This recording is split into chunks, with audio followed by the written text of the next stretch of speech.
இன்றைய வசனம் தியானத்தின் தலைப்பு மிகுந்த சமாதானம் உண்டு.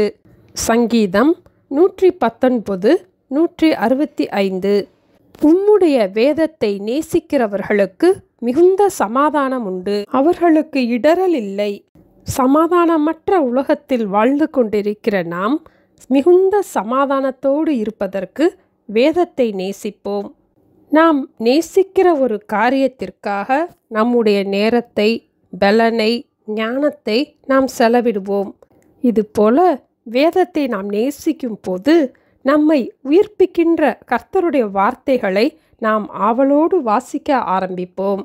சராசரியாக 72 முதல் 75 மணி நேரங்களுக்குள் முழு வேதாகமத்தையும் ஒரு முறை நாம் வாசித்து விடலாம். ஆண்டவர் நமக்கு தந்த வாழ்நாளில் நமக்கு மிகுந்த சமாதானத்தை தருகின்ற வேதத்தை வாசிக்க பிரயாசப்படுவோம். வேத வசனங்களால் நம்முடைய இருதயத்தை நிரப்புவது நமக்கு பாதுகாப்பு, நமக்கு ஆசீர்வாதம். வேத வசனங்களால் நம்முடைய இருதயத்தை நிரப்பும் போதுதான் நம்முடைய பிள்ளைகளுக்கும் நாம் வேத வசனங்களை கற்றுக் கொடுக்க முடியும்.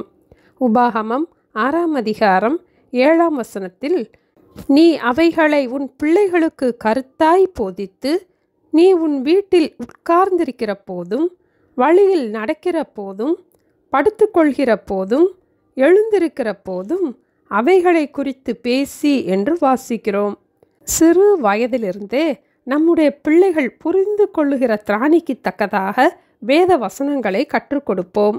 ஆதியாகமம் 18ஆம் அதிகாரம் 19ஆம் வசனத்தில், கர்த்தர் ஆபிரகாமுக்கு சொன்னதை நிறைவேற்றும்படியாய் அவன் தன் பிள்ளைகளுக்கும் தனக்கு பின்வரும் தன் வீட்டாருக்கும், நீங்கள் நீதியையும் நியாயத்தையும் செய்து கர்த்தருடைய வழியை காத்து நடவுங்கள் என்று கட்டளையிடுவான் என்பதை அறிந்திருக்கிறேன் என்று ஆண்டவர் ஆபிரகாமை குறித்து சாட்சி கொடுத்தார். நம்மை குறித்தும் ஆண்டவர் இவ்வாறு சாட்சி கொடுக்கத்தக்கதாக நாம் சிறு வயதிலிருந்தே நம்முடைய பிள்ளைகளுக்கு வேத வசனங்களை கற்றுக் கொடுப்போம். மிகுந்த சமாதானத்தை தருகின்ற வேத வசனங்களை நாம் நேசித்து வாசிக்க ஆரம்பிப்போம். மற்றவர்களையும் நேசித்து வாசிப்பதற்கு உற்சாகப்படுத்துவோம். உம்முடைய வேதத்தை நேசிக்கிறவர்களுக்கு மிகுந்த சமாதானம் உண்டு, அவர்களுக்கு இடறல் இல்லை. ஜெபிப்போமா? எங்களை நேசிக்கிற எங்கள் அன்பின் ஆண்டவரே, சமாதானமற்ற சூழ்நிலையிலே நாங்கள் வேதத்தை நேசித்து வாசித்து வேத வசனங்களால் வருகின்ற மிகுந்த சமாதானத்தை பெற்றுக்கொள்ள எங்களுக்கு உதவி செய்ய ஜெபிக்கிறோம் அப்பா.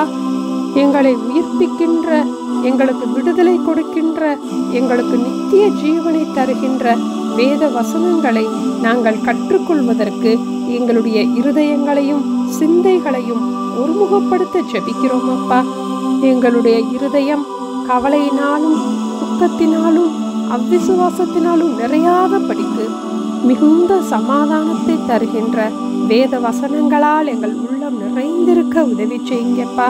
எங்களுடைய பிள்ளைகளுக்கும் நாங்கள் வேதத்தை கருத்தாய் கற்றுக் கொடுப்பதற்கு எங்களுக்கு வேண்டிய ஞானத்தையும் பலனையும் அதற்கேற்ற கிருபைகளையும் தந்து எங்களை ஆசீர்வதிக்க வேண்டுமாய் இயேசுவின் நாமத்தில் ஜெபிக்கிறோம் பிதாவே. ஆமென். Thank you. Have a blessed day.